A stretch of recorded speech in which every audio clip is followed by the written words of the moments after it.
પણ આ શહેર લોકોના, આ જિલ્લાના, બહારના, ગમે ત્યાંના લોકોના સપનાઓ પૂરા કરનારું બને. રોજગારીની દ્રષ્ટિએ ઘણી બધી રોજગારી આપનારું બને. મૂળભૂત જરૂરિયાતો છે એને 25 વર્ષના આગામી 25 વર્ષના વિકાસને ધ્યાને લઈને આપણે આની સહભાગી થઈએ. પણ હવે આપણે આ બોડેલીને જે પ્રકારે જોવા માંગે છે એ પ્રકારે જોવું હોય, એનો વિકાસ કરવો હોય, તો એમાં આપણે બધા વેપારી મિત્રો હોય કે નાગરિકો હોય, આગેવાનો હોય, એ બધા સાથ સહકાર આપવો પડશે. અમે પ્રયત્ન કરીએ કે તમારા જે વિઝન છે 20-25 વર્ષ એવી પછી આપણા બોડેલી શહેર કેવી રીતે આપણે ડેવલપ કરી શકીએ. વરસાદ નદી અત્યારે બિલકુલ એકદમ સૂકીને પડશે. જો એ પાણીને અવરોધ કરીને આળ બંધ કરવામાં આવે ને, અને આળ બંધથી ખૂબ સુંદરતા બી વધશે અને ખેતીના જે પાણી જે છે એ બી લેવલ ઊંચા આવશે.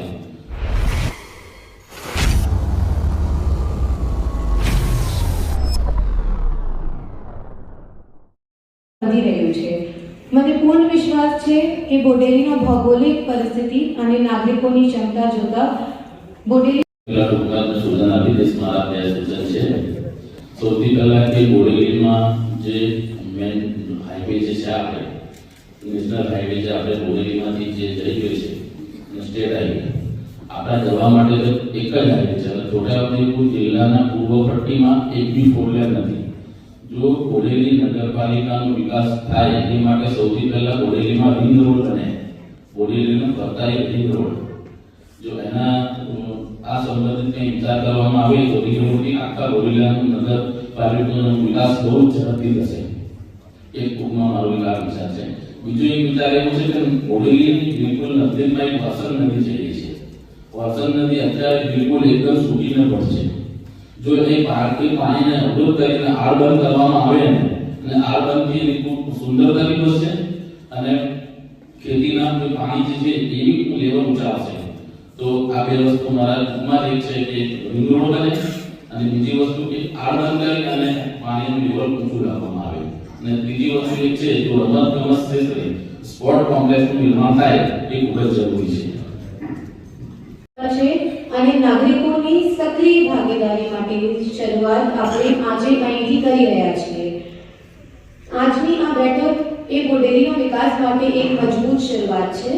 આપણી વચ્ચે ઉપસ્થિત માનનીય સાંસદ શ્રી તથા ધારાસભ્ય શ્રી બધા વિચારો મળીને જ બોડેલી માટે સાચી અને મજબૂત વિઝન તૈયાર કરવામાં આવશે. યુવાનો પોતાના સપનાઓ વ્યક્ત કરશે અને નાગરિકો પોતાના રોજિંદા જીવનના પ્રશ્નો રજૂ કરશે.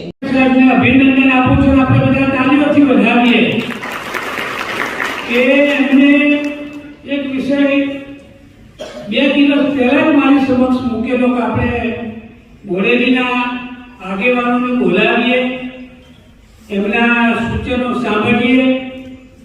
એટલે મેં પણ હા પાડી હતી કે બાબા સારો વિષય છે, બધાને ભેગા કરીએ અને ભેગા કરીને સારો વિષય બહાર આવે, નિચોડ આવે એ પ્રમાણેનો આજે અહીંયા કાર્યક્રમ રાખ્યો છે. એમાં ઉપસ્થિત મહેમાન કલેક્ટર શ્રી, આપણા ડીડીઓ શ્રી, આપણા પોલીસ આવતી હોય વહીવટના કારણે ગામના લોકોને પણ એમ થતું હતું કે વેરો વધશે, પણ વેરો સામાન્ય પ્રકારે મહેસૂલ વધતું હોય, પણ એના કરતા એના વિકાસ જે થાય અને એની સગવડ મળે એમાં ખૂબ મોટા પ્રમાણમાં વધારો થતો હોય છે. એ ઉપરાંત ફાયદો થાય છે. એટલા માટે આપણે કીધું છે. અને આપ સૌએ જે નગરપાલિકા માનનીય પ્રધાનમંત્રી શ્રી નરેન્દ્રભાઈ મોદી સાહેબનું જે આર્થિક હબ તરીકેનું એમનું જે સપનું હતું એ પૂરું કરવા આપ સૌએ જે સહયોગ આપ્યો છે, ત્યારે રાજ્ય સરકાર પણ કટિબદ્ધ છે. પણ હવે આપણે આ બોડેલીને જે પ્રકારે જોવા માંગે છે એ પ્રકારે જોવું હોય, એનો વિકાસ કરવો હોય, તો એમાં આપણે બધા વેપારી મિત્રો હોય કે નાગરિકો હોય, આગેવાનો હોય, એ બધા સાથ સહકાર આપવો પડશે. કેટલીક જગ્યાએ કેટલો ભોગ પણ આપવો પડશે.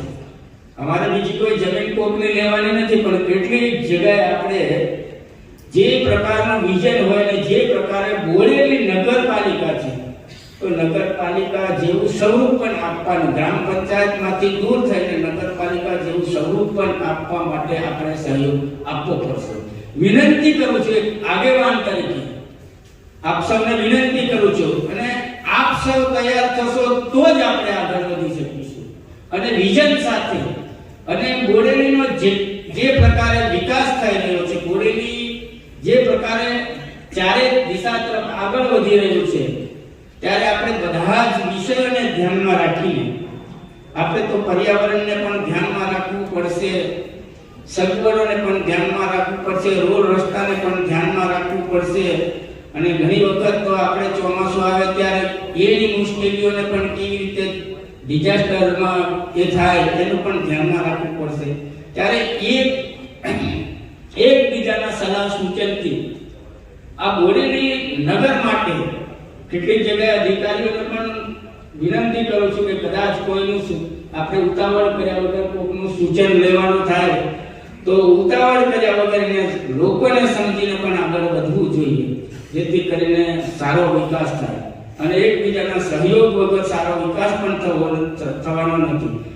મને અભિષેકભાઈ તડવી સાહેબે કીધું કે ગુજરાત સરકારના શહેરી વિકાસ મંત્રી સાથે પણ એમને ચર્ચા થઈ, એવી જ રીતે ભારત સરકારના રાજ્ય કક્ષાના શહેરી વિકાસ સાથે મારે પણ ચર્ચા થઈ.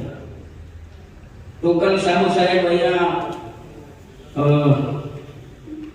વચ્ચે એકતાનગર ખાતે ઉપસ્થિત રહ્યા હતા, અને એના પછી અમે વધારે નજીકમાં આવ્યા ત્યારે અમે એમની સાથે થોડી ચર્ચા કરી. તો અમે શું કરી શકીએ, તો કે તમારા શહેરી વિકાસના કોઈ પણ નાના મોટા કોઈ વિષયો હોય ડેવલપિંગના, તો અમને સીધા તમે લખી શકો છો, ને અમે ભારત સરકાર કેવી રીતે મદદરૂપ થઈ શકીએ એના માટે કેન્દ્ર સરકાર પણ કટિબદ્ધ છે. અને આપણા બોડેલીનો વિકાસ એકદમ સ્પીડથી વધારે સારી રીતે થાય એના માટે કરીને આપણે વધારે કટિબદ્ધ થવાનું છે. કેટલીક જગ્યાએ કોઈ જગ્યાએ કદાચ આપને કોઈ નાની મોટી ક્ષતિ જણાતી હોય તે પણ અધિકારીશ્રીઓને જણાવી, અમને પણ જણાવી, અમે પણ તમારી સાથે છે, પણ તમારા પણ અમારી સાથે. આપણે તો અધિકારી, પદાધિકારી અને સામાન્ય નાગરિક અને પ્રતિષ્ઠિત આગેવાનો સાથે મળીને આપણે વિઝન સાથે આગળ વધવાનું છે. તો એ પ્રકારની સૌને મેં વિનંતી કરું છું કે આપના સહયોગ વિના આપણે બોડેલીને સારું બોડેલી, વધારે સારું બોડેલી બનાવવું હશે તો આપના સહયોગની ખૂબ જ જરૂરિયાત છે. અને એક દિવસે હું પાદરાથી કાર્યક્રમમાંથી રાતે 10 વાગ્યા બોડેલી મારે રાત રોકાવાનું થયું, તો મને પણ એવું લાગ્યું કે છોટાઉદેપુર કરતા મારે પણ બોડેલી રહેવું જોઈએ, જેથી કરીને મારા વિસ્તારની અંદર 35-40 કિલોમીટરમાં બધી જગ્યાએ હું ફરી શકું એવું આ બોડેલી એક આવું સ્થાન છે. અને એ સ્થાનને આપણે વધારે વડિયાળું બનાવવા માટે આપના સહયોગની જરૂર છે. તો આજના તબક્કે હજી પણ આપણે ખૂબ બધી ચર્ચાઓ કરવાની છે. તો આટલું કઈ મારી વાતને તો એટલો જ આપણને વિકાસ દેખાશે. એવા જે રસ્તાઓ છે એ માન્ય સરપંચીઓ અમને આપે, અને એ રસ્તાઓ અમે કિલોમીટરના 1.5 કિલોમીટર 2 કિલોમીટરના તમારા ગ્રામ પંચાયતના જે રસ્તાઓ છે એ રસ્તાઓને અમે માર્ગ મકાન પંચાયત હેડે લઈને એ ડામર રસ્તા થઈ જાય, અને તમારી પાસે પડેલું જે બજેટ છે એ નાના નાના ભર્યાડા રસ્તાઓ બનાવવા માટે ઉપયોગી થાય. એવા સૂચનો સાથે પણ અમે જ્યારે કામ કરી રહ્યા ત્યારે બોડેલી નગરપાલિકાને આપણે સમૃદ્ધ બનાવવા માટે અહીંયા સૌ એકત્રિત થયા. ત્યારે આપણી પાસેથી આ બોડેલી નગરપાલિકા ખૂબ વિકસિત નગરપાલિકા બને, અને મને લાગે છે ત્યાં સુધી નગરપાલિકામાંથી અત્યારે રાજેન્દ્રસિંહ સાહેબ સાથે ચર્ચા કરતી હતી ત્યારે કે આ નગરપાલિકાની ઓફિસ નું જે મકાન નિર્માણ થાય તો ખૂબ મોટી જગ્યા હોય ત્યાં નિર્માણ થાય, જેથી કરીને આપણો આ નગરપાલિકાનો વિકાસ વર્ષે ને વર્ષે આગળ વધશે, એનું વિસ્તરણ થશે. તો આ નગરપાલિકા ફરીથી પણ મહાનગરપાલિકા બને ત્યારે એક મકાન આપણને ઉપયોગી થાય એવી વિશાળ જગ્યામાં નગરપાલિકાની ઓફિસ બને એવું પણ મારું સૂચન. સાથે સાથે શહેરી વિકાસની અંદર નગરપાલિકા માટે ખૂબ મોટું બજેટ આવતું હોવાના કારણે મારા અહીંયા ઉપસ્થિત તમામ સરપંચશ્રીઓ, ચૂંટાયેલા સભ્યશ્રીઓ, આગેવાનો બધા તમે હવે જ્યારે ચૂંટણી આવશે ત્યારે કોર્પોરેટરના સ્વરૂપમાં અમે તમને જોવાના અને નગરપાલિકાના પ્રમુખ તરીકે તમે વહીવટ કરવાના અને ખૂબ સારા બજેટમાં જ્યારે આ નગરપાલિકાનો વિકાસ થશે ત્યારે તમામ રોડ, રસ્તા, ગટર લાઈનો આ બધું વિકસિત થવાનું. આપણી તરફથી સારા સૂચનો માન્ય કલેક્ટર શ્રીને અને ઉપસ્થિત સ્ટેટને મળે એવી આપણી પાસે આશા. એવા સ્નેહીઓ, એવા મિત્રો પણ વસે છે કે જે દુનિયાને જુએ છે. દુનિયાભરમાં ફેલાયેલા લોકો છે આ વિસ્તારના. એટલે આપણે નાનું સપનું તો જોવાનું જ નથી બોડેલી.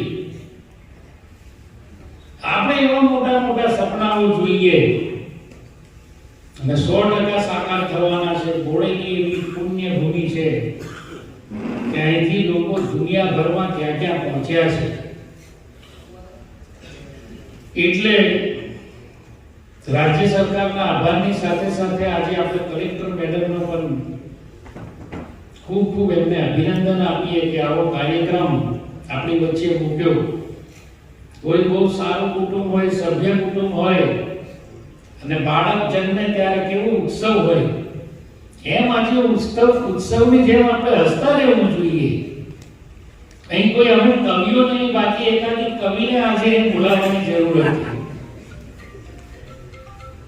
એટલે ખૂબ આનંદની વાત છે કે પછી એનું ફેમિલી સારું હોય તો પ્લાનિંગ થાય, આવક સારી હોય, પૈસા સારા હોય, જમીન જાયદાદ સારી હોય તો આ નવા જન્મેલા બાળકનું પ્લાનિંગ થાય.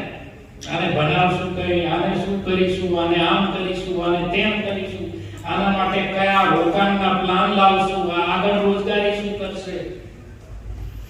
એટલે મારું પહેલામાં પહેલું સૂચન કે આ બોડેલી નું સેટેલાઇટ મેપ બને પહેલા, અને એના બાદ આવનારા 5 વર્ષમાં બોડેલી ક્યાં હશે એનું એક સર્કલ બને.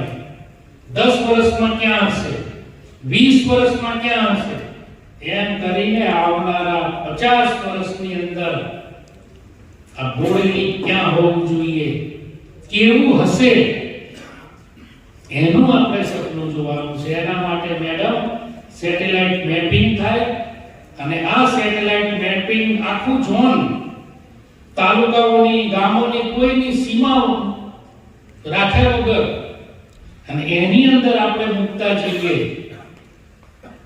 એમાં નદીઓ આવી જશે, એમાં ગામો આવી જશે, એમાં ખેતરો આવી જશે.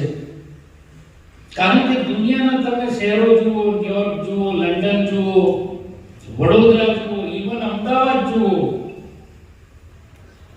અને કેવી કેવી સમસ્યાઓ છે. અને આ વર્ષ તો લગભગ શહેરી વિકાસ વર્ષ રાજ્ય સરકાર ઉજવી રહી છે કે આપણા શહેરો કેવા હોવા જોઈએ.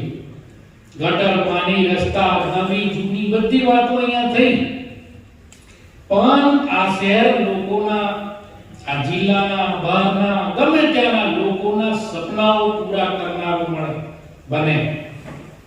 રોજગારીની દ્રષ્ટિએ ઘણી બધી રોજગારી આપનારું બને. તો એના માટે આદરણીય જયંતિભાઈ રાઠવા સાહેબે કીધું તેમ વેર હાઉસ, આપણા ગોડાઉનો નજીકની અંદર ખૂબ મોટી જીઆઈડીસી ઉંડવા ગામે બની રહે એ માટે જિલ્લાના ત્રણેય ધારાસભ્યોને સાંસદ સરકારમાં અમે રજૂઆત કરી ચૂક્યા છે.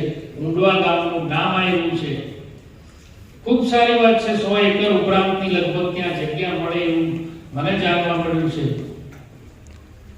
એટલે આ શહેર ખૂબ સરસ મજાનો ટાઉન હોલ બને કે જ્યાં આ શહેર, આ છોટાઉદેપુર આદિવાસી જિલ્લો છે, એના પોતાના એના લોકગીતો છે, પોતાની સભ્યતા છે, સંસ્કૃતિ છે, એ ત્યાં પ્રદર્શિત કરી શકે. કોઈ સાહિત્યકારો, નવા કાર્યક્રમો થઈ શકે, વેપારીઓ માટે, વિદ્યાર્થીઓ માટે, લોકો માટે, પ્રજા માટે એન્ટરટેનમેન્ટ કરવા માટે કોઈ ગ્રુપો આવે, જેમ શહેરમાં સયાજી ગ્રુપ છે, એવા બને કે જ્યાં કલાકારો એની કલા પ્રદર્શિત કરે. આપણે એને માની શકીએ.